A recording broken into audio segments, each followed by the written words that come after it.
The smell hit first. Ozone Thank mixed you. with burned polymer It's and time. something metallic that spoke of servo housings pushed past their limits. Thank you. Declan Forge didn't look up It's from the time. gauntlet assembly spread across his workbench. Micro actuators and articulation mechanisms demanded attention, and he'd learned long ago that interruptions only meant mistakes. Heavy footfalls crossed the workshop floor. Battle armor, definitely. Mark 7 or 8 from the weight distribution. Damaged enough that the gyroscopic compensators were offline, making each step land with more force than it should. Platform to your left, Declan said, using his chin to gesture, since both hands were wrist-deep in the gauntlet's delicate internals. Step up and hold still. The figure complied without a word. Vera, start the scan. Initiating diagnostic sweep. The AI responded, her voice carrying that particular tone of synthetic patience she'd somehow developed over the years. Also noting that you have been awake for 19 hours and have consumed enough coffee to violate 3-station health codes. That's physiologically impossible and you know it. I'm rounding up for dramatic effect. The platform hummed to life. Holographic overlays erupted around the armored figure, bathing the workshop in blue-white light. Declan finally looked up, but only at the displays materializing around his workspace. The data told him everything he needed to know without ever meeting the eyes of whoever stood inside that shell of military-grade composite. Armor integrity at 63%. Power distribution network showing multiple fault points across 3 major systems. The left shoulder servo mount had stress fractures that made him wince just looking at the readout.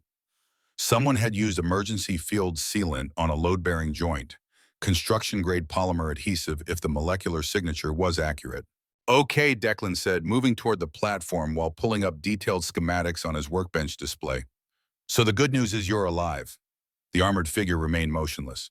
The bad news is whoever told you that emergency field sealant would hold on a load-bearing joint was either lying or incompetent, possibly both. Still nothing. Not even a shift in stance. Declan took that as permission to continue. I'm going to need about 6 hours for this, maybe 8 if the damage to your power coupling is as bad as these readings suggest. He walked a slow circle around the platform, eyes tracking the holographic damage assessment rather than the person inside the armor. You can step out if you want, but fair warning, my waiting area is a folding chair that's held together with optimism and zip ties. Silence. Strong silent type. Fine by him. Declan grabbed his plasma cutter and got to work on the shoulder assembly. The metal had taken a direct hit from something that burned hot enough to partially melt the ablative coating. He made a low whistle. Whatever hit you here really wanted you dead. Plasma cannon no too focused. Directed energy weapon. Maybe one of those Talon-class pulse rifles. He didn't wait for an answer, already moving on to strip away the damaged plating. The underlayers told their own story. Microfractures spiderwebbed through the composite where someone had applied that god-awful field sealant.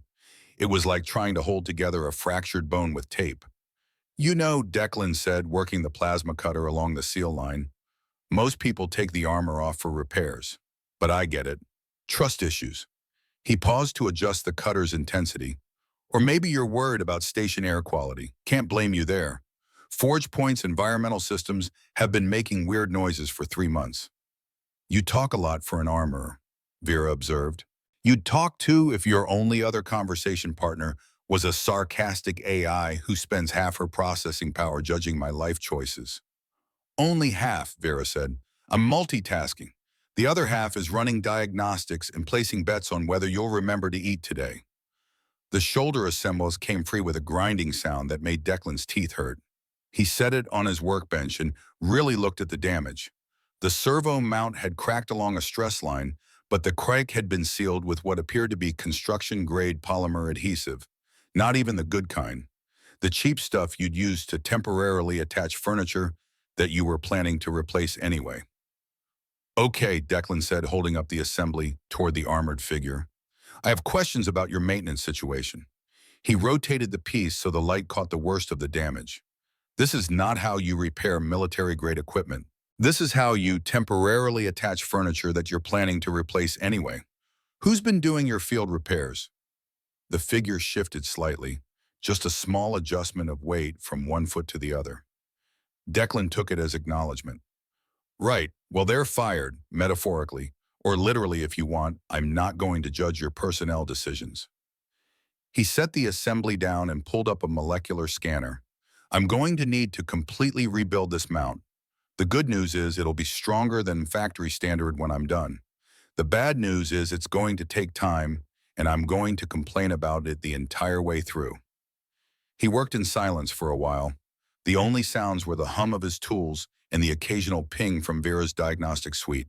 The armor's power system was actually fascinating once he got into it. Custom modifications that suggested someone who knew what they were doing, even if recent maintenance had been questionable. Military standard architecture, but with civilian market efficiency upgrades that shouldn't have been compatible yet somehow were. Whoever built this originally knew their stuff, Declan murmured, tracing a power conduit with one gloved finger. The architecture is elegant, probably cost more than this entire station. He pulled up the power routing schematic, and then someone let it fall apart like a rental speeder. He moved to the chest plating where the blast scoring was worst. The outer layer had ablated correctly, dissipating energy across the surface like it was designed to do. But the secondary layer showed heat stress that went deeper than it should have. The discoloration told him everything he needed to know. You've been running your armor past thermal limits, Declan said. Not quite accusing, but definitely judging. See this discoloration? That's metal fatigue from repeated heat cycling. You keep pushing into the red and eventually something's going to fail at exactly the wrong moment. He started prepping the surface for new plating hands, moving with the practiced efficiency of someone who'd done this thousands of times. And before you say it's necessary for combat effectiveness, I've seen soldiers who babied their equipment survive encounters that killed people with better reflexes, but worse maintenance. He looked up at the holographic readouts, still not meeting the figure's visor. Your armor keeps you alive. Treat it like it matters. The figure's helmet tracked his movement. Declan felt the weight of that gaze, but didn't look up. He'd learned early in his career that eye contact during repairs just slowed everything down. People wanted to explain, to justify, to connect. He just wanted to fix what was broken and send them on their way with equipment that wouldn't get them killed. Vera, start fabricating a new shoulder mount. Reinforced design. Account for the stress patterns in the combat logs. Already cued, Vera replied. Also, you have a protein bar in your left cargo pocket that's only slightly expired. You're a treasure. I'm a surveillance system with delusions of helpfulness. Declan smiled despite himself and kept working. The armor told stories if you knew how to read them. This one spoke of someone who fought, often, fought hard and somehow kept winning despite maintenance that would have killed most people. The wear patterns suggested unusual tactics, angles of attack that didn't match standard combat doctrine. Creative, adaptable, probably brilliant or insane, possibly both. Hours blurred together. At some point, Declan stripped it off his jacket, then his overshirt, working in a tank top, while sweat traced paths through the grime on his arms. The workshop temperature had climbed with all his tools running at once. The fabricator hummed in the corner, building the new servo mount layer by molecular layer. The figure on the platform remained still as a statue, moving only when Declan needed them to shift weight or adjust position. No complaints, no questions, just patient silence while he rebuilt their armor piece by piece. You know what I don't understand, Biao, Declan said mostly to himself as he worked on resealing the helmet's faceplate, is how you crack this. He ran his fingers over the damage, feeling the microscopic texture of the fracture. This is military-grade transparent aluminum, rated for small arms fire and atmospheric re-entry. What hit you? The crack ran in a spider web pattern from a central impact point. Something hard, fast, and dense had struck dead center. Actually, don't tell me, Declan continued. I'm happier not knowing what kind of weapons are out there that can do this to mil-spec transparent aluminum. He prepped his molecular bonder, the tool humming to life in his hands. This is going to take finesse. The bonding process has to account for the existing stress patterns, or you'll just get new cracks along different lines. He adjusted the bonder's intensity, watching the readout climb to optimal range. My grandfather taught me this technique. He used to say that fixing transparent armor is like surgery. One wrong move and you've made everything worse. The repair took an hour of painstaking work. building up molecular bonds layer by layer until the crack disappeared into renewed structural integrity. Declan's hands were steady despite the fatigue pulling at his muscles. This was the work that mattered, the work that kept people alive. When he finished, Declan stepped back and checked his readouts. The faceplate was actually stronger now than it had been originally. The molecular bonding created a reinforced structure that distributed stress more evenly than the factory sealant. There, he said, satisfaction warm in his chest. That'll hold. He ran through final diagnostics, watching systems initialize and synchronize. Power distribution optimal. Servo response within ideal parameters. Structural integrity at 97%, which was better than factory standard. The rebuilt shoulder mount would feel different for a few hours until the smart metal adapted to the wearer's movement patterns, but after that it would be seamless. Okay, Declan said, wiping his hands on a rag and stepping back to admire his work. You're done. Everything's green across the board. He finally looked up from his displays, ready to discuss payment terms and delivery timeline. Try to be more careful with the thermal limits. Find better field maintenance. And maybe consider that whoever's shooting at you has really good aim. That's when the helmet unsealed with a hiss of equalizing pressure. Commander Katrina Brennan removed it with practiced ease. Blonde hair spilled out, catching the workshop lights. White skin that belonged in intelligence briefings, not standing in his grimy workshop. Features that carried the distinctive markers of Outland heritage, the slight differences in bone structure that marked her people as distinct from Earthborn humans. And an expression of amused satisfaction that suggested she'd been entertained for the past 6 hours. Declan's brain stuttered, then stopped, then tried to restart and failed. Oh, he said quietly. Oh no. The Wraith, Commander Katrina Brennan, the woman who'd held Kepler Station against an entire battle group for 3 days. The tactical genius whose combat decisions got analyzed in military academies across 5 systems. The face of the Outland independence movement. And Declan had spent 6 hours telling her she had garbage maintenance habits.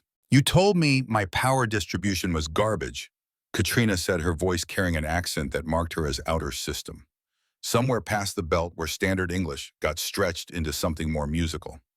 I did, Declan confirmed, because lying seemed pointless when his entire brain was busy cataloging every casual insult he'd delivered over the past 6 hours.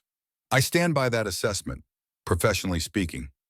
Professionally speaking, Katrina repeated, amusement rich in her tone. She stepped down from the platform armor servos, responding with the smooth precision that proved his repairs were solid. You also said whoever designed the joint configuration must have personally hated armorers. That's also accurate. Declan's voice came out steadier than he felt. The Mark 8 has always had accessibility issues. It's a known problem. Your heart rate suggests you're either having a panic attack or falling in love. Vera's voice cut through the moment with perfect timing. Possibly both. Should I alert medical? Vera, I will dismantle you and sell your components to a mining rig. You say that, but we both know you're too attached to my winning personality. Katrina laughed. The sound was startlingly genuine, nothing like the clip-controlled responses he'd heard in media interviews. She moved through his workshop with easy familiarity, running one armored hand along his workbench, examining the tools scattered across its scarred surface. Her presence filled the space in a way that had nothing to do with the bulk of her armor, and everything to do with the weight of reputation. The Wraith, the woman whose tactical decisions had changed the course of the Outland movement, the commander whose name appeared in threat assessments and strategic briefings. And Declan had told her she had bad maintenance habits. I chose your workshop specifically, Katrina said, picking up his molecular bonder and examining it with the eye of someone who understood the tool. You have a reputation for quality work, Declan said hopefully, for never looking at your clients. She set the bonder down carefully, exactly where she'd found it, for being so focused on the armor that you forget there's a person inside it. That's not, Declan started then stopped, because it was absolutely true. Okay, that's fair. Do you know how rare that is? Katrina turned to face him fully, and Declan found himself tracking the way her expression shifted. Open in a way he hadn't expected. Vulnerable almost. Everyone who works on my armor treats it like a religious artifact. They're terrified of making mistakes, of criticizing anything associated with my name. which means they do sloppy work and lie about it. Your shoulder mount was held together with construction adhesive, Declan said before his brain could stop his mouth. That's not sloppy work. That's criminal negligence. Exactly. Katrina's smile was sharp now, pleased.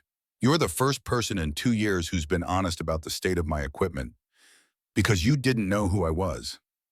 Declan set down his rag mostly because he needed something to do with his hands that wasn't fidgeting. I know who you are now. Yes, you do. She moved closer, their armor footsteps heavy on his workshop floor. Question is, does that change anything? It was a test. Declan could feel the weight of it. The way she was watching him with those sharp eyes that had probably read battlefield conditions while under fire and made decisions that saved lives. His grandfather had taught him that honesty was the only currency that mattered in their profession.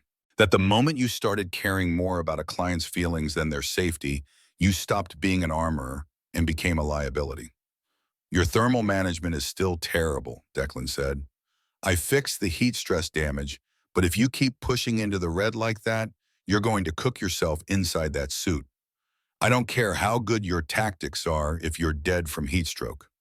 Katrina's expression shifted, something like satisfaction settling into her features. Good. Good. Declan felt his panic ebbing, replaced by the familiar irritation of a professional who'd found someone actively working against their own survival. There's nothing good about ignoring your armor's safety margins. That's how you end up as a cautionary tale in training manuals. I meant good that you're still willing to criticize my choices. She reached up and released the seal on her chest plate, the armor opening with a hiss of pressure equalization. I need an armorer I can trust. Someone who cares more about keeping me alive than about my reputation. I'm still processing the fact that I spent 6 hours ordering Commander Brennan around like a mannequin, Declan admitted. My brain hasn't caught up to professional mode yet. Take your time. Katrina shrugged out of the chest plate with practiced ease, setting it aside to reveal the compression suit underneath. I'm patient. The material was military grade, designed to wick away heat and provide an interface layer between skin and armor. It also meant Declan could see the lean muscle of someone who lived in combat conditions. He forced his eyes back to her face, which was possibly worse, because now he was making direct eye contact with someone who could probably kill him 17 different ways without the armor. I need regular maintenance, Katrina continued, apparently unbothered by his discomfort. My operational tempo doesn't allow for long repair cycles. I need someone who can work fast, work well, and tell me the truth about what my equipment needs. Most of what your equipment needs is less combat and more preventive care, Declan said. But I'm guessing that's not an option. Not really, no. She picked up the chest plate again, examining his repair work with a critical eye. The Outland conference is in 3 weeks. Tensions are high. People are picking sides, and some of those sides don't want my voice at the table. Declan knew enough about outer system politics to understand what she wasn't saying. The Outland Federation had been pushing for independence for years, and Katrina was one of their most visible advocates, which meant she was also one of the most visible targets. So you need armor you can trust, he said slowly, because someone's probably going to try killing you again soon.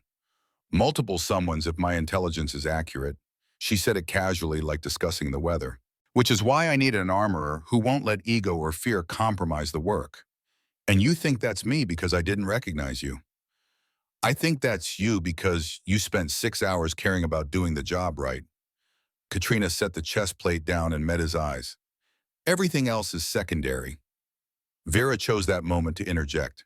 I feel obligated to point out that taking on a client with Commander Brennan's risk profile could significantly reduce our life expectancy.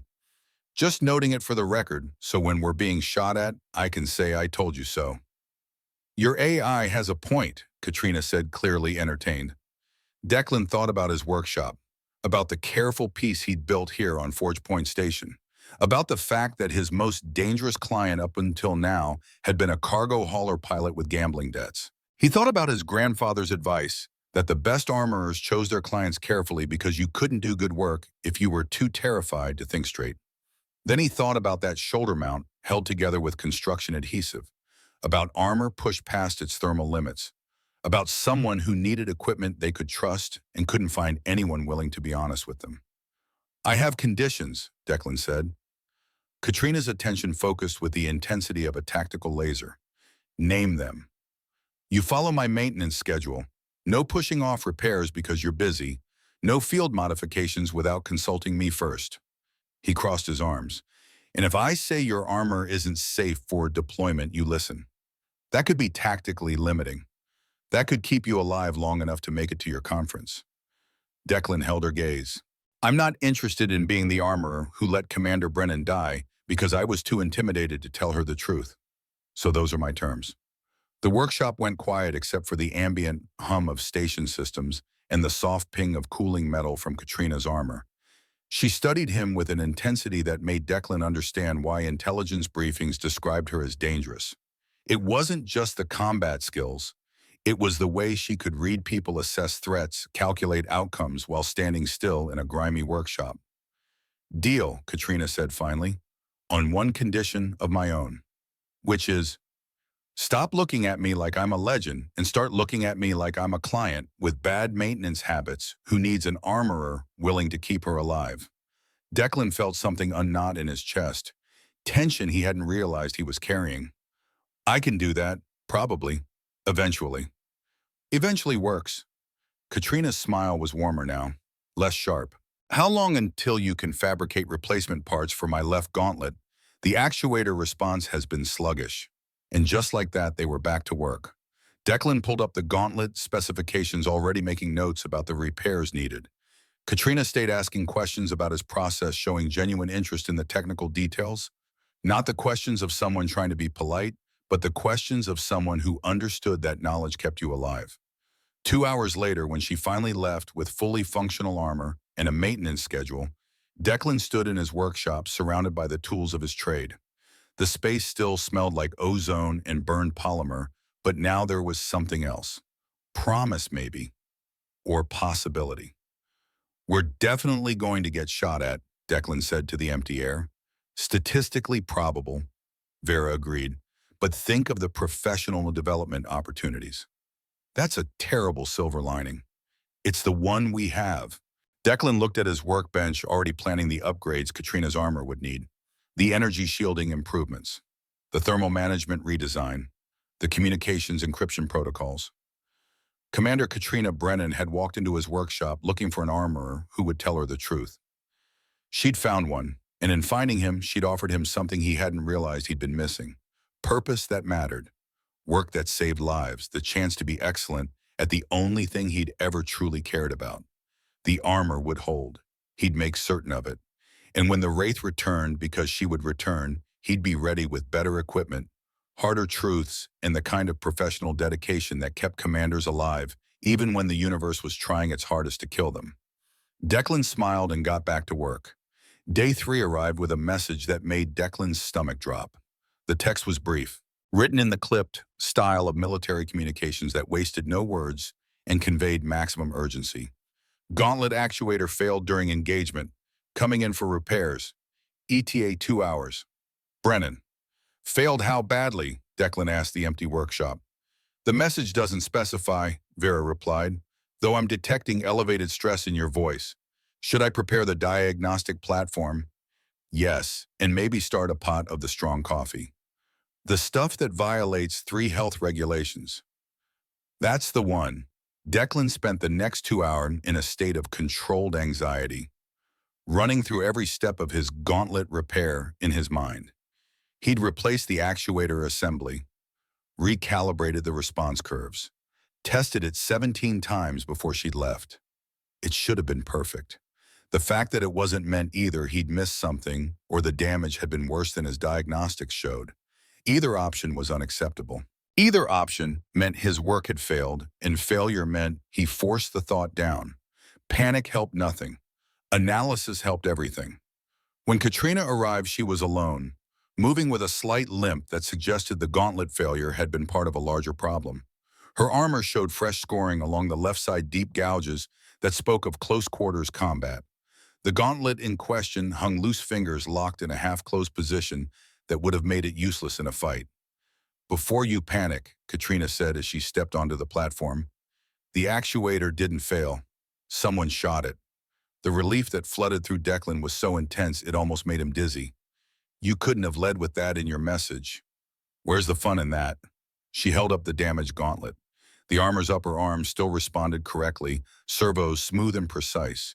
But the forearm assembly sparked weakly exposed circuitry visible through a hole in the plating. Pulse rifle. Close range. They were aiming for my head. Got my hand instead when I blocked. Your hand, Declan moved to examine the damage professional assessment overriding everything else. The hand you use to hold weapons and open doors and generally interact with the physical world. That hand. I have another one. That's not the point, and you know it. He pulled up holographic schematics comparing them to the actual damage. The pulse had burned through the outer plating and melted half the actuator assembly into slag. It was impressive in a deeply concerning way. This is going to take at least 4 hours, Declan said. Possibly 6. I need to rebuild the entire forearm assembly. I have time. Katrina settled onto the platform with the ease of someone who'd spent a lot of time standing still while people worked on her equipment. The people shooting at me are regrouping. That's a concerning thing to say casually, Vera observed. It's a concerning reality to live through, Katrina replied. But your armorer is good at his job, so I'm confident I'll survive the next attempt. Declan began the delicate process of removing the destroyed actuator assembly, using plasma cutters at their lowest setting to avoid damaging the surrounding components. The work required focused precision and the kind of steady hands that came from years of practice. But part of his brain was still processing what she'd said. People were actively trying to kill her, and she trusted his work to keep her alive through it. The weight of that responsibility should have been paralyzing. Instead, it sharpened his focus. Tell me about the engagement, Declan said, not looking up from his work. Tactically, I mean. What were you doing when this happened? Breaching a secured facility. Katrina's voice was matter-of-fact, discussing violence like other people discussed grocery shopping. Intelligence suggested they were stockpiling weapons for use against outland settlements. Turns out the intelligence was accurate. Also turns out they had better security than we anticipated. We, Declan asked. You had a team? I had a team. They're fine. Mostly. Few injuries, nothing critical. She paused. They're very impressed with your armor work, by the way. Apparently, I've been moving smoother than I have in months. That's because your servo joints were barely functional before. The damaged actuator came free with a grinding sound that made Declan wince. I'm amazed you could move at all. He set the ruined component aside and began assessing what else needed replacement. The pulse had caused cascade damage through the control systems. Frying circuits that should have been protected by the shielding. Circuits that were now blackened and useless. Your shielding here is inadequate, Declan said, tracing the burned pathways with one gloved finger. Mark 8 armor was designed for projectile defense, not energy weapons.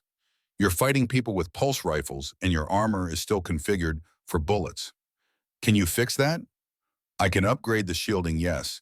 It'll add weight and reduce your power efficiency slightly. He pulled up modification schematics, mind, already working through the engineering challenges. But it'll keep energy weapons from cooking your internal systems like this. Do it. Katrina shifted slightly, adjusting her weight.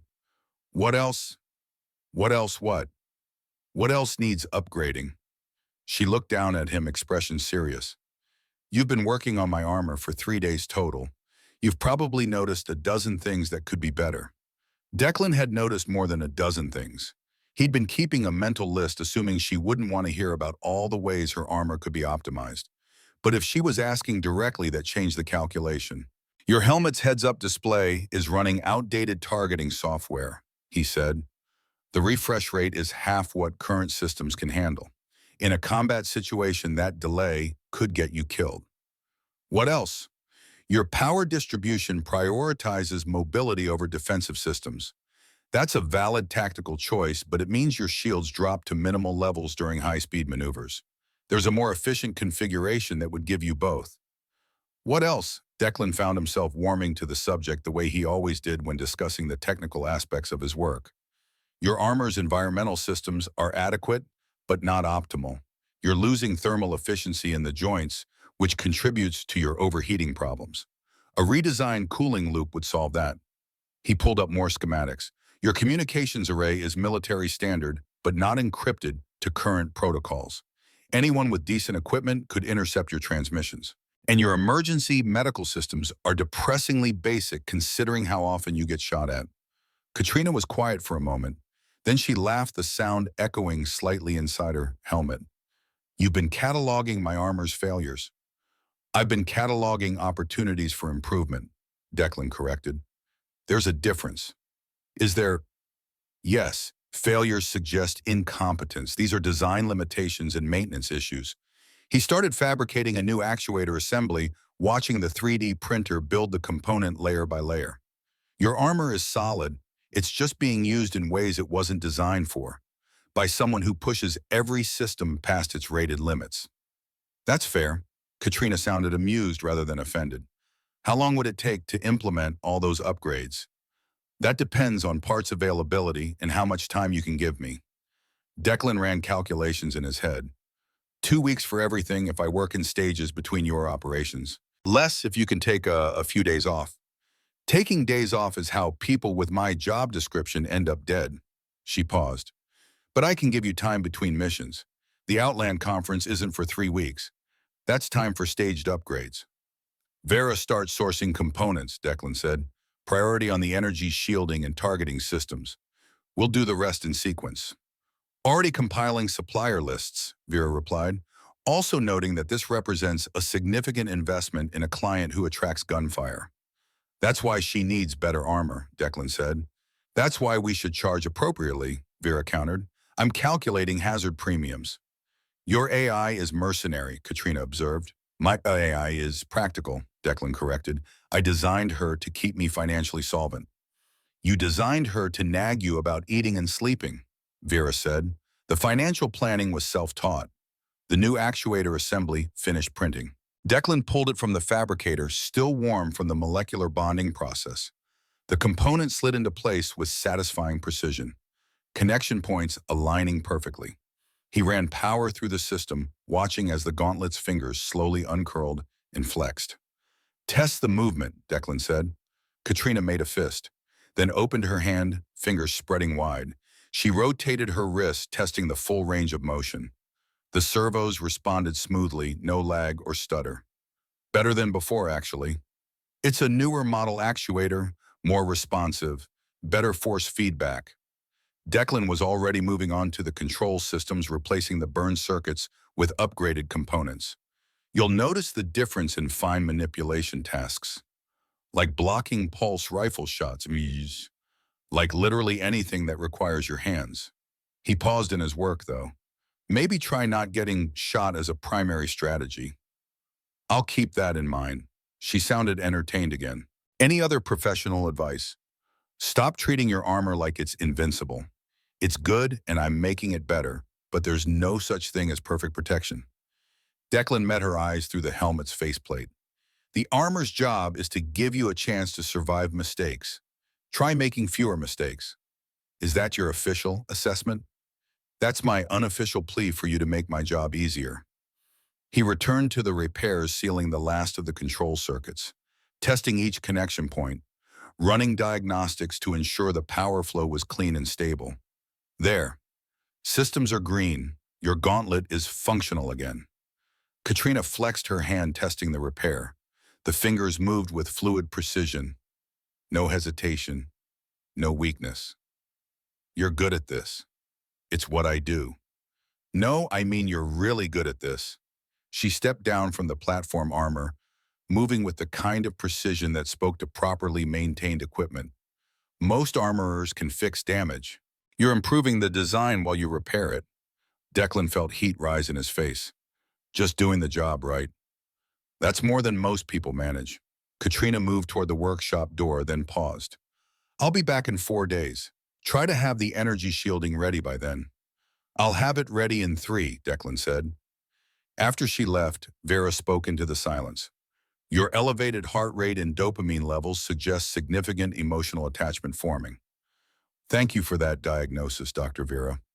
Just an observation, also observing that Commander Brennan's operational risk profile remains extremely high.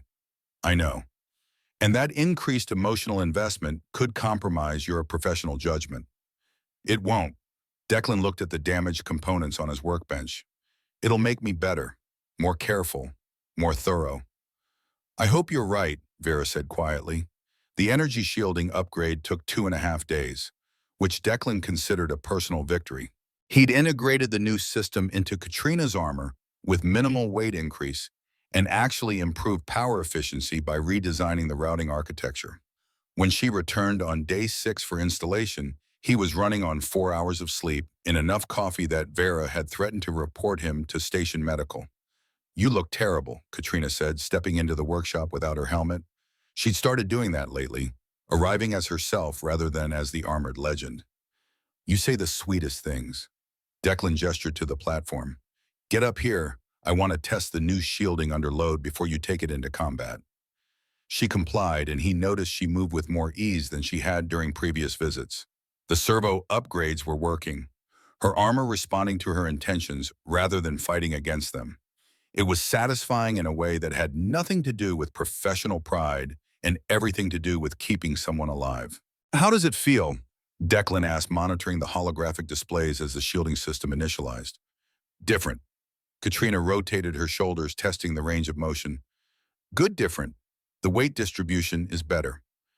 That's because I rebalanced the load across your frame.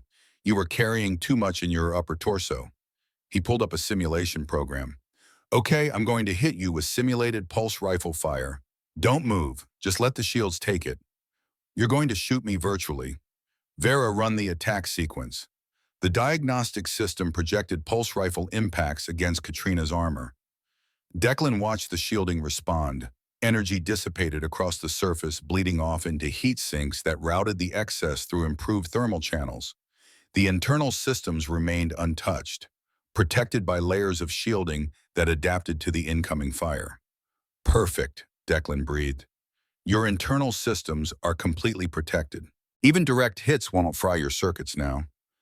Does this mean I can stop dodging? Katrina asked.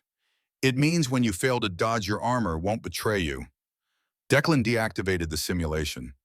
Still recommend the dodging, though. She stepped down from the platform. There was something different in her expression. Less guarded, more open. They'd been doing this dance for 6 days now. Her bringing damaged armor and trust. Him providing repairs and honesty. Somewhere in the process, the legend had become a person, and the fear had become something else entirely. Day 9 found them working together on the thermal management redesign. Katrina had insisted on learning the systems, and Declan found he enjoyed teaching. She asked smart questions, applied her tactical thinking to engineering problems in ways that sometimes surprised him. If we reroute the coolant here, Katrina said, pointing to a junction on the holographic display, wouldn't that create a more efficient loop? Declan examined her suggestion. She was right. The modification would improve flow by almost 8%. That's actually brilliant. How did you see that? It's like tactical positioning. You want the shortest route with maximum coverage. She smiled. Same principles, different application. I'm going to start charging you consulting fees, Declan muttered, but he was smiling as he implemented her suggestion. They worked in comfortable silence, the kind that came from mutual respect and growing trust. Vera occasionally commented on their progress, her observations less sarcastic and more genuinely helpful. Day 10 shattered the peace. Declan was shoulder-deep in Katrina's armor, working on the thermal management system. She stood on the platform in partial configuration, chest plate, removed helmet off. She'd gotten comfortable enough to treat his workshop like a second home.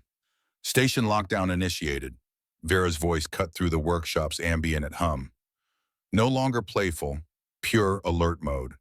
Security breach on level 7, 2 armed individuals moving through commercial sector toward industrial zone. Declan's hands stilled on the coolant manifold. Industrial zone, that's us.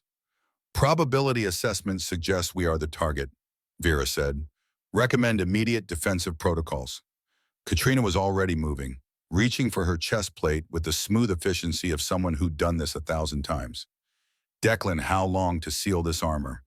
4 minutes if I rush it, 6 if you want it done right. You have 3. She was calm. No panic, just tactical assessment. Vera locked the workshop doors, override authorization Brennan 79er Alpha, Route all security feeds to my HUD. Acknowledged, Vera said, doors locked. But I should mention that military-grade cutting tools could breach them in approximately 90 seconds. Then we don't have 90 seconds to waste. Katrina looked at Declan. Get behind the fabrication units. Reinforced walls. Stay down. This is my workshop, which means you know where the defensible positions are. She was pulling on her gauntlet, fingers flexing to test the connection. I can't fight and protect you at the same time, so I need you to protect yourself. The door shuddered, the sound of high-powered cutting tools screaming through metal. Declan's hands moved faster than his brain, grabbing the chest plate, aligning the connection points. Arms up! Katrina raised her arms. The plate slid into place with a solid click. Declan's fingers flew across the seal points, engaging magnetic locks and pressure systems. Not perfect, not fully tested, but functional. Sealed, he said, shielding at 87%. Full combat ready in 90 seconds. I don't have 90 seconds. Katrina grabbed her helmet, but didn't put it on yet. She looked at Declan, and there was something fierce in her expression. Stay down. No matter what happens, stay down. Understand? Katrina. The door exploded inward. Two figures in tactical gear poured through the smoke. Military-grade armor, not as heavy as Katrina's, but built for speed and maneuverability. Pulse rifles already raised and tracking for targets. Katrina moved. Even without her helmet, even with her systems at partial power, she was faster than Declan had imagined. She rolled behind his workbench as the first burst of pulse tore through the space where she'd been standing. The holographic displays shattered in sprays of light and sparks. Target confirmed, one of the attackers said. Voice filtered through a helmet modulator. Commander Brennan, you're coming with us. That seems unlikely, Katrina said. She was crouched behind the workbench, using it as cover, while her armor systems finished initializing. Declan could see the status indicators climbing on her HUD. 79%, 82%. Not fast enough. The second attacker was circling, trying to flank. Declan saw the tactical problem immediately. Katrina was pinned. The moment she moved, they'd have clear shots, and her shielding wasn't at full power yet. Declan looked at the plasma cutter on the bench beside him, the one he'd been using on her armor, still active, still hot enough to slice through military-grade composites. His grandfather's voice in his head. Sometimes the best armor is making sure the fight never happens. He grabbed the cutter and threw it, not at the attackers, at the primary power junction on the wall behind them. The cutter hit the junction box and punched through. Sparks erupted as the workshop's primary power grid overloaded. The lights died. Emergency lighting kicked in, bathing everything in red. And more importantly, the magnetic clamps holding 50 pounds of steel plating to the ceiling mount released. The plating fell. The second attacker looked up just in time to see 200 kilograms of reinforced steel plate drop on him. The impact drove him to the floor with a crash that shook the workshop. His rifle skittered away across the deck. Katrina didn't waste the opportunity. She lunged forward, her armor servos screaming as they pushed beyond safe parameters. The first attacker swung his rifle to track her, but she was inside his reach before he could fire.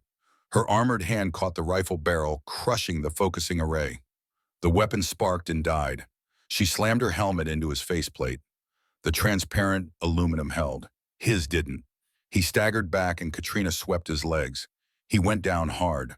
The second attacker was already scrambling out from under the steel plating, injured but not out of the fight.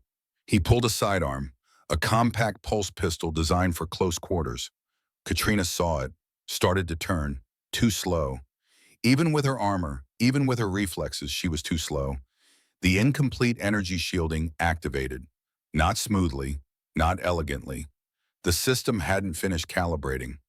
Power distribution was uneven. The shield manifested in patches across her armor's surface, flickering and unstable. But it worked. The pulse blast hit her left shoulder and dissipated across the half-formed shield. Energy bled off in every direction, scorching the walls and ceiling. The force of it knocked Katrina sideways, but the pulse itself never touched her armor's surface. She recovered in less than a second, grabbed a heavy wrench from the workbench and threw it with the kind of precision that came from years of combat experience. It hit the second attacker's hand. The pulse pistol went flying. Vera, Katrina said, voice calm despite the chaos. Station security, now. Already contacted, ETA 4 minutes. Good. Katrina moved toward the first attacker who was trying to sit up. She planted one armored boot on his chest, not hard enough to crush him, but heavy enough to make the point. You're going to answer some questions. The attacker laughed, coughed, laughed again. You think we're going to talk? We're professionals, Brennan. I think you're going to talk because the alternative is I let my armorer ask his questions. Katrina gestured toward Declan, who was still crouched behind the fabrication units. And he's very upset about his ruined workshop. Declan stood slowly. His hands were shaking, adrenaline and fear making his movements jerky. But when he spoke, his voice was steady. Who sent you? You really think the attacker started? Katrina pressed down with her boot. Just slightly. The attacker's words cut off with a wheeze. My armorer asked you a question. The second attacker had pulled himself to his feet, hands raised, weaponless, but not defenseless. This doesn't end here, Brennan. You know that. We're just the first. I'm counting on you being the first, Katrina said, because you're going to tell me who sent you, and then I'm going to make sure they reconsider their life choices. Station security arrived 3.5 minutes later. 4 officers in light tactical gear, weapons drawn. They took in the scene with the kind of professional assessment that suggested they dealt with worse. Commander Brennan, the lead officer said, recognition immediate. We received your AI's alert. Are you injured? I'm fine. These two tried to change that. Katrina stepped back from the first attacker, letting him breathe. I want them held on charges of attempted assassination and destruction of private property. We'll take it from here. The officer gestured to his team. They moved in with zip ties and scanners, professional, efficient, careful not to get between Katrina and the attackers. After security hauled them away, after the preliminary statements were taken, after the workshop was sealed as a crime scene, and then unsealed when Katrina pulled enough rank to make it happen, Declan and Katrina stood in the ruined space. Half his equipment was destroyed. The holographic displays shattered. Scorch marks on the walls and ceiling where pulse fire had missed and the unstable shielding had discharged. The steel plating that had crushed the second attacker was bent and useless. I'll pay for the repairs, Katrina said quietly. Declan looked at her, really looked at her. She'd taken off her helmet again. Blonde hair was plastered to her forehead with sweat. There was a small cut on her cheek where debris had struck her face before she'd gotten the helmet on. She'd almost died in his workshop, and his first thought wasn't about the equipment. It was about how close she'd come to not walking out of here. Your shielding worked, Declan said. It did. Katrina touched her left shoulder where the pulse blast had hit. The armor was unmarked. The incomplete, unstable, not fully calibrated shielding had saved her life. 87% power, and it still held. At full power with proper calibration, it'll be better. She smiled, tired but genuine. I know, you built it. Of course it'll be better. They stood in silence for a moment. The workshop felt different now, violated. The safe space where they'd built trust had been turned into a battlefield. They knew I was here, Katrina said. They knew I'd be vulnerable mid-upgrade. Inside information, Declan said. Someone who knows my schedule, my patterns. She looked around the workshop. Someone close enough to know I'd be here today at this time with my armor partially disassembled. The implications settled like lead in Declan's stomach. Your team, maybe, or station security, or any number of people who've seen me coming and going from this workshop. Katrina's expression hardened. I'll find out, but in the meantime we have a problem. Which is, you're not safe. They came here, they know you're important to me. That makes you a target. She met his eyes. I can't keep using your workshop if it puts you in danger. Absolutely not, Declan crossed his arms. We're not doing this. Declan, no, listen to me. He gestured at the ruined equipment around them. This is fixable. Equipment is replaceable. What's not replaceable is the trust we've built, the work we're doing. Your armor is better because I know your needs, because you trust me to tell you the truth. He moved closer to her. You leave now, you find another armorer, and we're back to the beginning. Someone who's too intimidated to criticize you. Someone who doesn't understand how you fight. Someone who'll get you killed because they were too afraid to be honest. Katrina was quiet, weighing his words against her tactical assessment of the threat. Besides, Declan continued, they already know I'm working with you. Leaving doesn't make me safer. It just makes your armor worse, and I'm not willing to accept that trade. You're sure? I'm sure. He looked at the scorch marks on his walls. Though I am going to upgrade my security systems, maybe install some actual defenses. I'll help, Katrina said. Military-grade protocols. If they come back, we'll be ready. Good. Declan looked at the damaged equipment. Now help me salvage what we can. We've got thermal management to finish. Katrina smiled, genuine and warm. You're getting stubborn in your old age, armorer.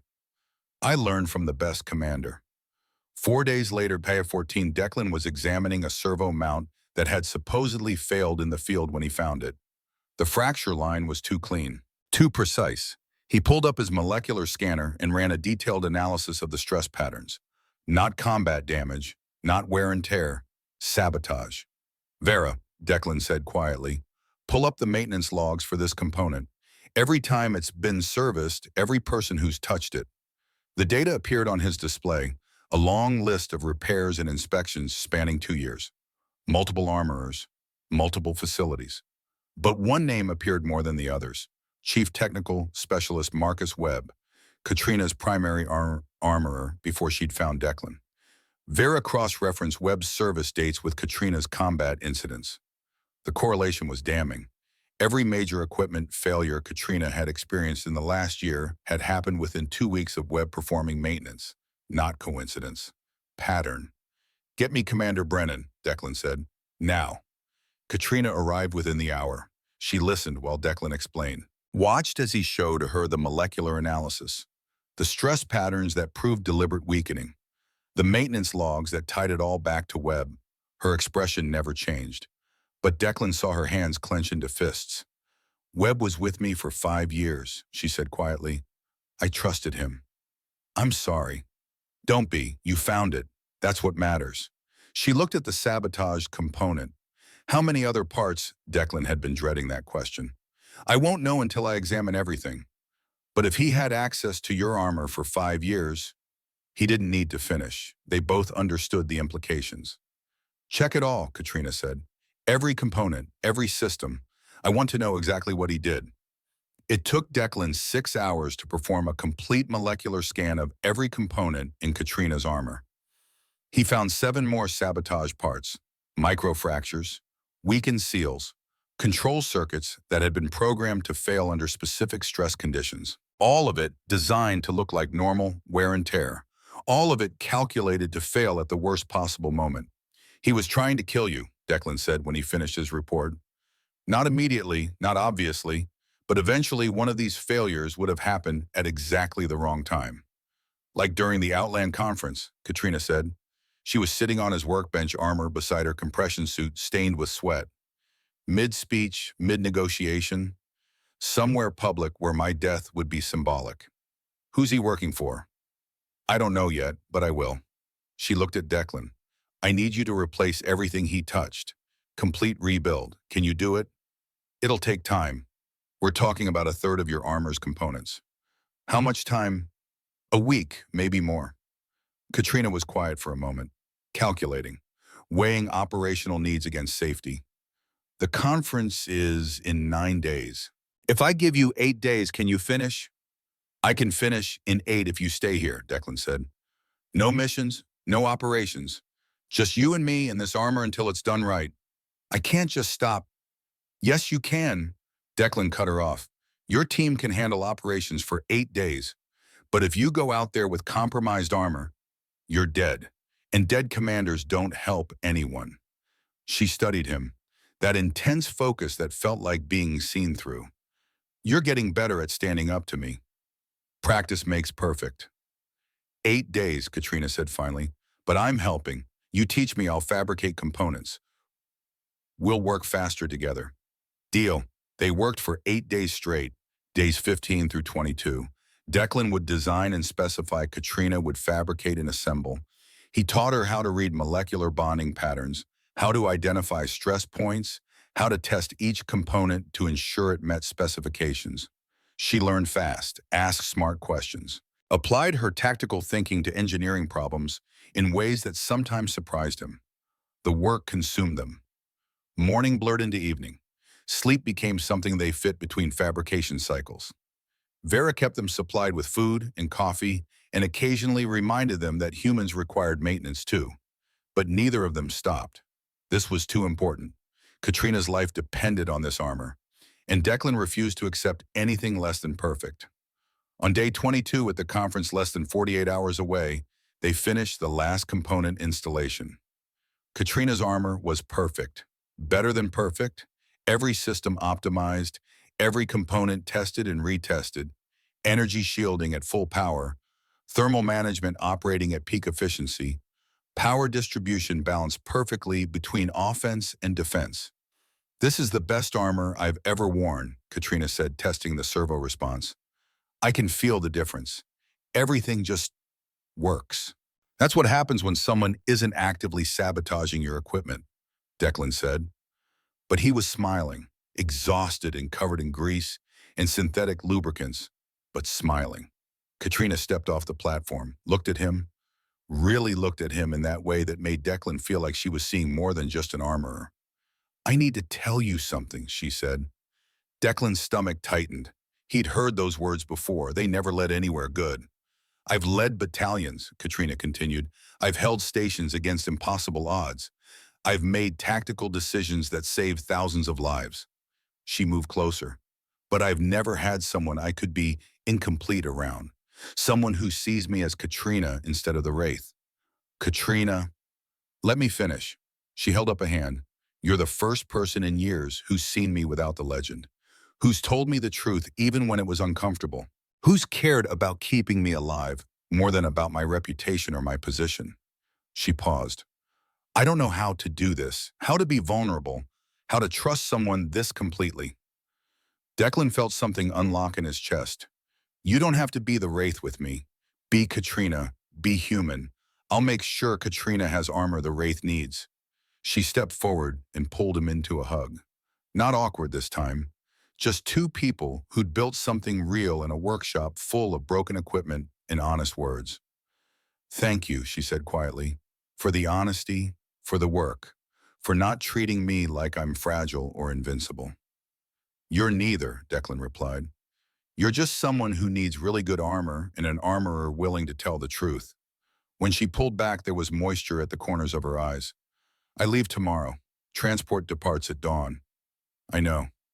2 weeks planetside, maybe more." "I know." "Declan," she met his eyes. "I'm scared." It was the most honest thing she'd ever said to him. No tactical assessment, no strategic calculation, just raw truth. "Your armor will hold," he said. "I've made certain of it. Every component tested, every system verified. You're as protected as engineering can make you." "I know, but that's not what scares me." She touched his face gently.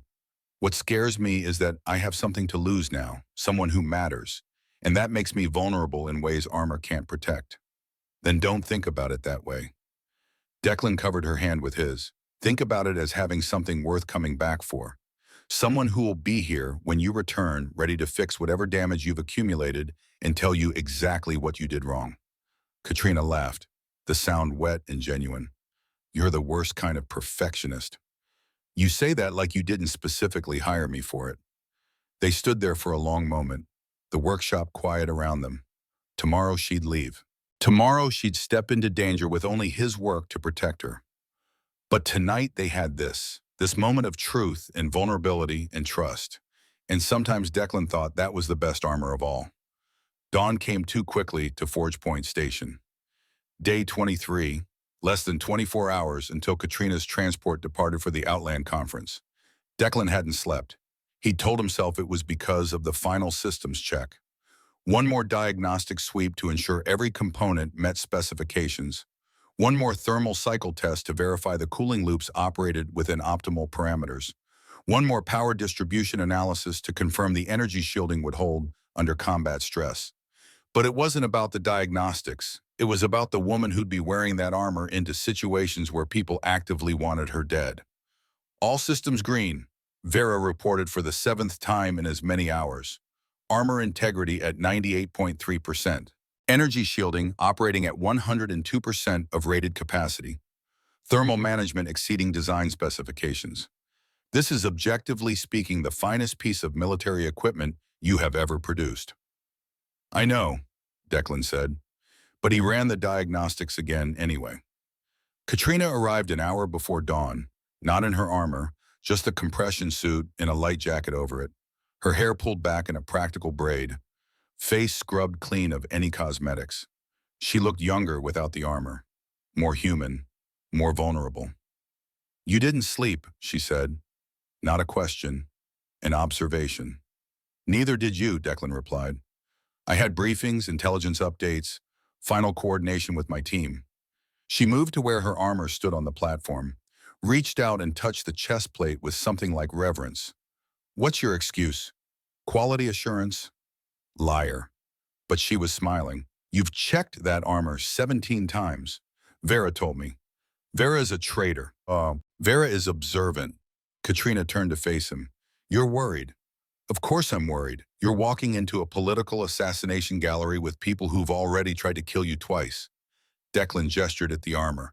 That's the best work I've ever done. But it's still just metal and composites. It can't think. It can't adapt. It can only protect you if you let it. I will. Promise me. Declan moved closer. Promise me you won't take stupid risks, that you won't push the thermal limits, that you won't ignore the safety protocols because tactical necessity demands it. Katrina was quiet for a moment. Then she reached out and took his hand. Her fingers were warm, calloused from years of combat, strong enough to crush metal, gentle enough to convey trust. I promise to be as careful as the situation allows, she said. That's the best I can offer. I'll take it. They stood like that for a moment, connected by touch and trust in something neither of them had words for yet. The workshop hummed around them, station systems preparing for day cycle, life continuing as if everything wasn't about to change. I need to suit up, Katrina said finally. My team will be here in 20 minutes. Declan helped her into the armor. He'd done this before, but never with this sense of finality. Each piece he attached felt like protection and prison at once, keeping her safe while sending her into danger. The chest plate sealed with a hiss of equalizing pressure. The power systems initialized. Holographic displays bloomed across her field of vision, every system reporting green, every component operating within optimal parameters. Perfect. He'd made it perfect. How does it feel? Declan asked. Katrina moved through a series of test motions. Fluid, responsive. The armor responding to her intentions before she'd even finished forming the thought. Like wearing air. Like it's not even there. She looked at him through the helmet's faceplate. This is better than anything I've worn. Better than factory standard. Better than custom military builds. It's what you deserved all along, Declan said. Equipment that actually works. Maintenance that actually maintains. An armorer who gives a damn whether you live or die. Before Katrina could respond, Vera spoke. Incoming, 3 individuals. Military bearing, armed but weapons secured, identifying Lieutenant Hayes and squad members Corporal Davis and Sergeant Reeves. My team, Katrina said. She looked at Declan. I want you to meet them. Katrina. Please, Ashbramo. She reached out, armored hand gentle despite its strength. They need to know who's keeping their commander alive, and you need to understand what your work means beyond just me. The workshop door opened. 3 soldiers entered, all in light tactical gear, all moving with the kind of controlled alertness that spoke to years of combat experience. The leader was a woman in her 30s, dark hair pulled back, eyes that tracked every detail of the workshop in a single sweep. Commander, she said, crisp, professional, but there was warmth underneath. Your armor is ready. More than ready. Katrina gestured toward Declan. Lieutenant Hayes, this is Declan Forge, best armorer in 5 systems, the man who's been keeping me alive. Hayes studied Declan with the same intensity she'd applied to the workshop, assessing, calculating. Then she extended a hand.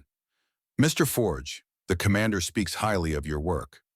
Declan shook her hand. Her grip was firm, confident. I just fix broken equipment. You do more than that, the larger of the two soldiers said. Corporal Davis, if Declan remembered correctly, broad-shouldered, scarred hands, the look of someone who'd been in the infantry for years. We've noticed the difference. The commander moves faster, responds quicker, hasn't had a single equipment failure since she started coming here. That's because someone was sabotaging her equipment before, Declan said. I just stopped the sabotage and fixed what was broken. Webb, Sergeant Reeves said. Quiet voice, sharp eyes. We heard he was arrested last week. Conspiracy charges. Attempted murder charges, Katrina corrected. Multiple counts. He'll be in custody for a long time. Good. Hayes's gaze locked on Declan with sniper precision. Mr. Forge, listen carefully. Our squad has worked with the commander for 3 years. We've followed her through situations that should have killed us all. We're alive because she's brilliant, because she sees tactical solutions no one else does, because she makes the impossible look easy. She paused. But brilliance doesn't mean anything if your equipment fails at the critical moment. We've watched her armor nearly kill her. Power systems dropping mid-combat, shielding failing under fire, servos locking up when she needed them most. Hayes's expression was hard. You fixed that. You gave us back a commander who can focus on tactics instead of worrying whether her armor will betray her. That matters more than you know. Declan felt heat rise in his face. He wasn't good at accepting gratitude. Preferred to work in obscurity, let the equipment speak for itself. Just doing my job, he said. You're doing more than your job. Davis stepped forward. My niece wants to be an armorer, keeps asking me about the profession. What should I tell her? Tell her it's about caring, Declan said, about understanding that every piece of equipment you work on represents someone's life. That cutting corners isn't just unprofessional, it's murder. I'll tell her that, Davis nodded, and I'll tell her about the armorer who gave a damn. They stayed for 15 minutes, asking questions about the armor upgrades, showing genuine interest in the technical details. Declan found himself explaining the energy shielding improvements, the thermal management redesign, the communications encryption protocols. They understood, not just at a surface level, but deeply. These were people who lived or died based on their equipment. They knew what quality work meant. When they finally left to prep the transport, Hayes paused at the door. Mr. Forge, bring her back alive. That's her job, Declan said. I just make sure she has the tools to do it. Then make sure those tools don't fail. Hayes's expression was hard, because if they do, I'm holding you responsible. It should have felt like a threat. Instead, it felt like trust. After they left, Declan and Katrina stood alone in the workshop. The space felt different now, charged with the weight of what was coming. They like you, Katrina said. They're worried about you. Same thing. She moved to the workbench, picked up a small component, one of the damaged servo mounts they'd replaced. Can I tell you something? Always. I'm not afraid of the conference, not of the assassination attempts. I can handle those. I've handled worse. She set down the component. But I'm afraid of what happens after, of coming back and finding that this, she gestured between them, was just the intensity of the situation. That without the immediate danger, we won't. She trailed off. Declan understood. He felt it too. This connection that had grown from professional to personal, from client and armorer to something deeper. Something that made the universe feel bigger and smaller at once. Then we'll figure it out, he said simply. Together, when you get back. Katrina looked at him, really looked at him. You make it sound easy. It won't be easy, but it'll be real. And real is better than perfect. Before she could respond, Declan reached into his toolkit and pulled out a small component, no bigger than his thumb. Brushed metal, covered in circuitry so dense it looked like lace. What's that? Katrina asked. Emergency beacon. Declan held it up so she could see the detail work. I installed it in your armor this morning, integrated into your power system so it's always active. He looked at her. If everything fails, and I mean everything this activates, direct line to my workshop, bypasses all standard communication channels, military encryption, untraceable, uncuttable. Katrina was quiet, processing. You call, Declan continued. I come. Doesn't matter where you are, Doesn't matter what's happening. Doesn't matter if it's tactically stupid or professionally inadvisable. You call, I'm on the next transport. Declan, her voice was thick. You can't promise that. You don't know what situations I might end up in. What kind of danger? I can promise it, he interrupted, because your armor is my responsibility. And you, he took a breath, you're my responsibility now, whether you like it or not. Katrina removed her helmet. Her eyes were wet. That's the stupidest, most unprofessional, most wonderful thing anyone's ever done for me. I'm an armorer. Stupid and unprofessional comes with the territory. But he was smiling. Just promise me you'll only use it if you absolutely need to, because I will drop everything, burn every bridge, break every regulation, and come get you. I promise. She set her helmet down carefully, stepped closer. Thank you for seeing me, for caring, for not letting my legend get in the way of my humanity. You're welcome. Declan wanted to say more, wanted to tell her that she'd changed everything for him too, that his workshop didn't feel complete without her presence, that the work mattered more because it kept her alive. But Vera interrupted. Transport departure in 30 minutes. Commander, your team is requesting your presence for final pre-mission briefing. Reality crashed back. The conference, the danger. The 2 weeks she'd be gone. I need to go, Katrina said. I know. She suited up fully, helmet on, systems green, the Wraith fully assembled. But before she left, she turned back. Try not to get shot, Declan said. The same words he'd said before, but they felt heavier now, more real. Try not to worry yourself into insomnia while I'm gone. Katrina's voice was slightly modulated through the helmet speakers, but he could still hear the smile. No promises on that one. See you in 2 weeks, armorer. Declan felt something crack in his chest. See you in 2 weeks, Wraith. She left. The workshop door closed behind her with a hiss of equalizing pressure, and Declan stood alone in the space that had become so much more than just a workplace. Day 24, the morning after departure. She's gone, Vera said quietly. I noticed. For 2 weeks, possibly more. I know. Into a situation where multiple factions want her dead. Vera, Declan's voice was tight. What's your point? No point, just observing. Also observing that your heart rate is elevated and you appear to be experiencing significant emotional distress. Declan looked around his workshop, at the tools scattered across workbenches, at the fabrication units still warm from producing Katrina's armor components, at the diagnostic platform where she'd stood for hours while he worked. The space felt empty without her. She'll come back, Declan said finally, more to himself than to Vera. Statistically, with that armor, highly probable, Vera agreed, AV. He moved to his workbench, started cataloging the components he'd need for repairs when Katrina returned. Because she would return, the armor would hold. He'd made certain of it. Days passed, day 25, 26, 27. Declan worked on next-generation armor designs. The complete redesign Katrina had mentioned. Better energy shielding, improved thermal management, lighter materials with a better structural integrity. Day 28, 4 days after departure. A message arrived. Armor holding perfectly. Energy shielding exceeded expectations during security sweep. Thank your paranoid attention to detail. Conference opens tomorrow. We'll send updates when able. KB. Declan read it 7 times. She was alive. The armor was working. Everything was proceeding according to plan. He sent back a reply. Glad the paranoia paid off. Remember thermal limits. Remember emergency beacon. Come back alive so I can yell at you properly. DF Day 31. 7 days after departure. Another message. Someone tried. Pulse rifle ambush during transport to conference hall. Shielding held. Targeting system gave me 3-second advantage. Didn't even get close. Your work saved my life today. Thank you.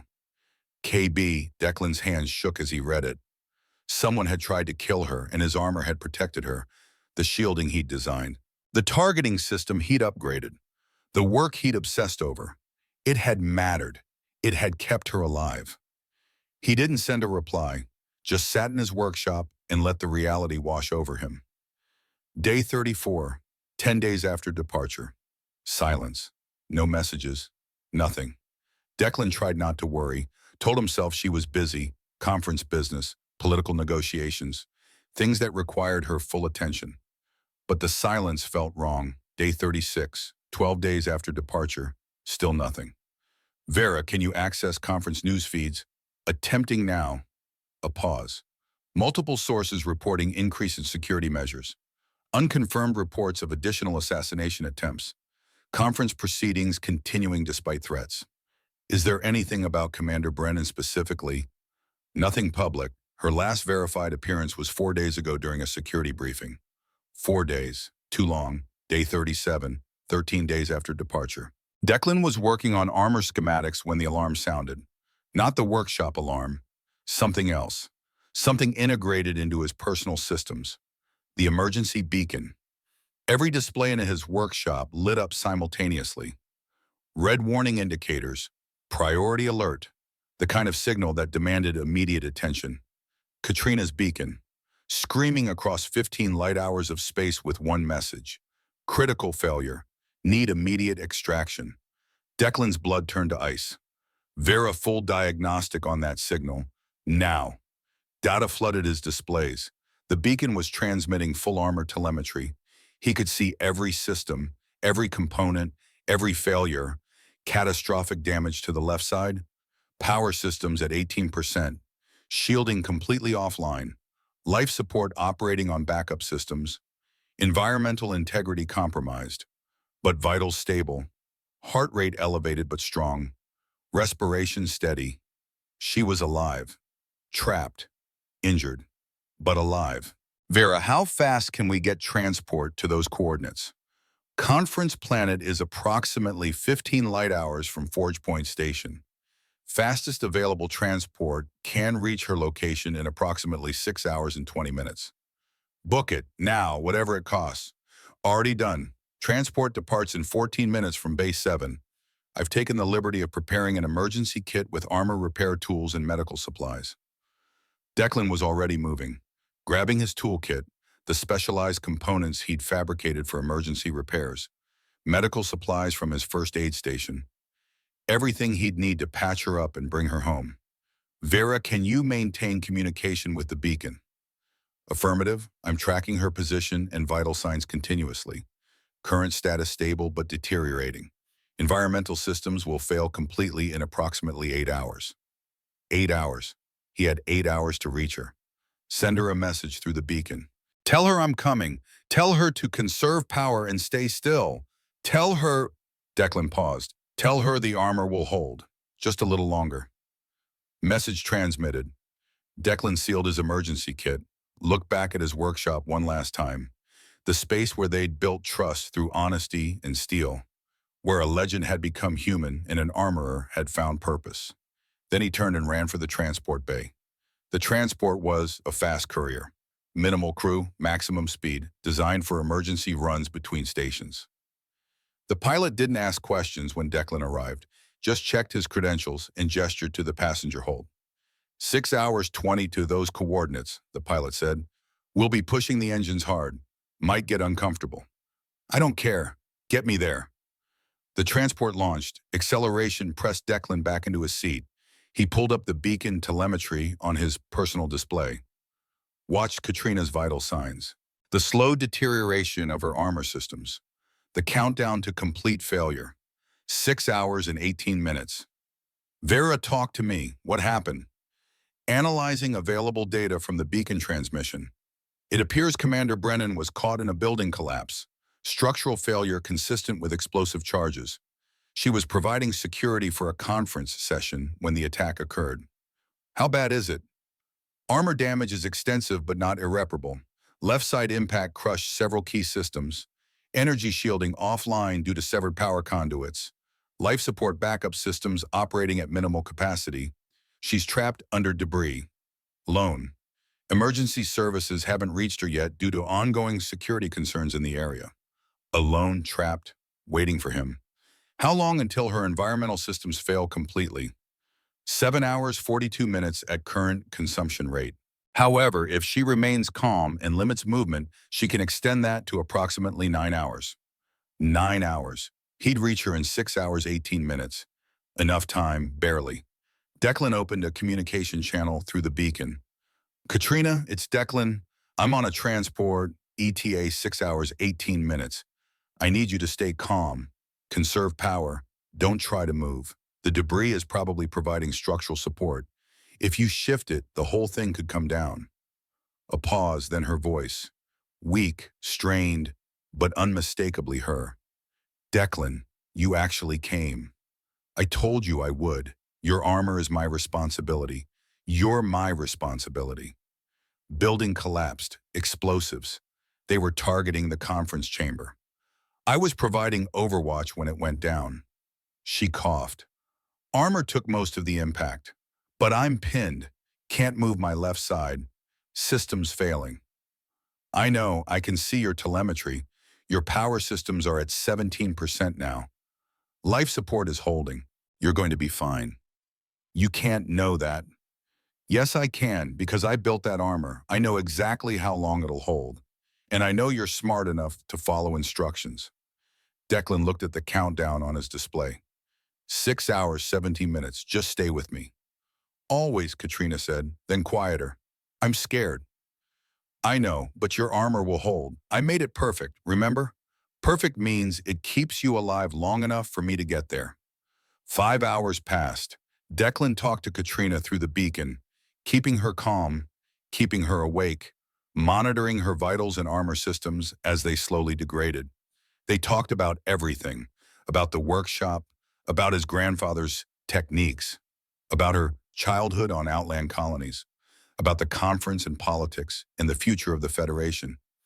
Anything to keep her mind occupied, anything to keep her from panicking as her air supply slowly depleted. Tell me about the next generation armor, Katrina said. Her voice was getting weaker, oxygen deprivation making her tired. Lighter materials, 40% weight reduction without compromising structural integrity. Better energy shielding that adapts to incoming fire in real time. Thermal management that can handle sustained combat without overheating. Sounds expensive. You're worth it. Declan. Her voice cracked. If something goes wrong, nothing's going wrong, 1 hour, 43 minutes. Stay with me. I need you to know something, and this, whatever this is between us, it's real for me. Not just the intensity of the situation. Real. I know, it's real for me too, which is why you're going to stay alive and we're going to figure it out together. Understand? Oh, yes, sir. Don't yes, sir, me, mem. I'm not your commanding officer. I'm your armorer, and your armorer is telling you to keep breathing. 1 hour, Katrina's oxygen levels were at 23%, life support systems operating on emergency reserves. Her voice was barely audible now. Declan, getting hard to concentrate. I know, but I'm almost there. 47 minutes. Just keep talking to me. What should talk about? Tell me about the first time you wore armor. What did it feel like? Heavy, clumsy, like wearing someone else's skin? She paused, breathing labored, but also powerful, like I could do anything. You can. You are. You're surviving an impossible situation because you're brilliant and stubborn, and you have armor that was built by someone who cares whether you live or die. 30 minutes. The transport dropped out of FTL. The conference planet loomed in the viewport, cities visible from orbit, and somewhere down there, Katrina, waiting. Entering atmosphere, the pilot announced. Coordinates locked. ETA 28 minutes. Push it, Declan said. I'm already pushing it. Any faster and we'll burn up. 28 minutes. Katrina's oxygen at 19%. Katrina, stay with me. We're almost there. No response. Katrina, still I'm here. Just tired. Don't sleep. You sleep now. You might not wake up. Talk to me. Tell me about Outland, about home. Blue sky, real, not station, recycled, stars different, from Earth, brighter. Used to count them as a kid. You'll count them again, with me, when we get you out of there. Promise. Promise, we, 20 minutes. The transport screamed through atmosphere. Emergency descent, breaking every safety regulation in the book. The pilot didn't care. Declan had paid enough to buy silence. Katrina, oxygen at 16%. I need you to slow your breathing. Shallow breaths. Conserve what you have left. Can't breathe very well. Anyway, I know, but try for me. Just a little longer. 15 minutes. They were over the city now. Declan could see the conference center, or what was left of it. Entire sections had collapsed. Emergency services swarming like ants. Fires still burning. Chaos. Pilot, can you set down near the collapse zone? Negative. No landing clearance. Security has the whole area locked down. I don't care about clearance. Get me as close as you can. The pilot looked at him, saw something in Declan's expression, nodded. Hold on. The transport dropped, fast and hard. Declan's stomach lurched. They came in low over the ruins. Declan could see the beacon signal on his display. Katrina was under there, in the dark, running out of air. The transport set down 50 meters from the collapse zone. Declan grabbed his kit and ran. Security tried to stop him. He pushed through, showed them the beacon signal, told them Commander Brennan was trapped. They hesitated. Then one of them, someone who recognized her name, nodded and let him pass. This way, but be careful. The structure's unstable. Declan ran, following the beacon signal, through rubble and twisted metal and the remnants of what had been a building. The signal getting stronger, closer. Katrina, I'm here. I'm right above you. Can you hear me? A weak voice from below. Here, you. I'm going to get you out. Just hold on. He started moving debris. Carefully, methodically. The structure was unstable. One wrong move and the whole thing could collapse further. But he didn't stop. Couldn't stop. His hands bled. His muscles screamed. But he kept moving stone and metal and rebar, creating a path down to where she was trapped. 20 minutes later, he saw armor. Katrina's armor, crushed under a support beam, her left side pinned, helmet cracked, face visible through the broken faceplate. Her eyes opened when she saw him. You came. I told you I would. Declan pulled out his plasma cutter. I'm going to cut through this beam. Then we're getting you out of here. Armor's destroyed. Armor's replaceable. You're not. He cut through the beam. It took 5 minutes of careful work, supporting the weight while he sliced through the metal. When it finally fell away, Katrina gasped. First real breath she'd taken in hours. Declan pulled her free, checked her for injuries. Broken ribs on the left side, possible concussion, but alive, breathing, stable. Can you walk? Don't think so. Then I'm carrying you. He lifted her, armor and all, 600 pounds of weight. He felt his back protest, his legs shake, but he didn't stop. Just carried her up through the rubble, one step at a time. Emergency services meeting him halfway. They took her from him then. Medics swarming with equipment and stretchers and urgent voices. Declan collapsed. Exhaustion and adrenaline crash hitting him all at once. Someone helped him to his feet, led him to a medical station. They checked him over, treated his hands, told him he'd done an incredibly stupid thing. He didn't care. 2 hours later, they let him see her. Katrina was in a medical bay, out of her armor. The damaged suit laid out on a table nearby. She looked small without it, vulnerable, but alive. Her eyes opened when he walked in. Hey. Hey yourself. Declan sat in the chair beside her bed. You scared the hell out of me. Sorry about that. She tried to smile. Didn't exactly plan on a building falling on me. I noticed. He looked at her damaged armor. We'll need to rebuild most of the left side, but it's fixable. Everything's fixable. Even me. Especially you. Declan took her hand. You kept your promise. You stayed alive. That's all that matters. Katrina was quiet for a moment. Then you came for me, dropped everything, crossed 15 light hours. For me. I told you I would. I know, but hearing it and seeing it are different things. She squeezed his hand. Thank you for the beacon, for coming, for not letting me die alone in the dark. You're welcome, though I'm going to bill you for that transport. Do you know how much emergency couriers cost? She laughed, then winced as her ribs protested. Worth every credit. They sat in silence for a while, the medical bay humming around them. Outside, the conference continued. The Federation moved forward. Politics and power and all the things Katrina had been fighting for. But in here, it was just two people. An armorer and his commander. A legend and the man who saw her humanity. What happens now? Katrina asked. Now, Declan looked at her damaged armor. No, I rebuild your armor. Better than before, and you recover. And we figure out this thing between us. In that order?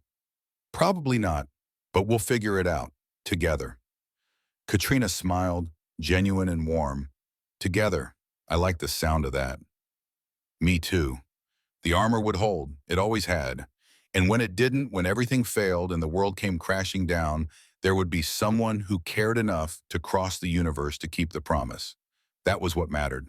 Not the metal or the systems or the engineering, but the trust, the connection, the understanding that some promises transcended professional boundaries and became something more fundamental, something worth fighting for, something worth protecting, something worth keeping alive, no matter the cost. Declan held Katrina's hand and watched her rest. The Wraith, his commander, his responsibility, his future. And for the first time in years, that future didn't feel empty. It felt full of possibility, full of promise, full of all the things they'd built together in a workshop where honesty was currency and trust was armor, and love was the emergency beacon that called you home. The story wasn't over.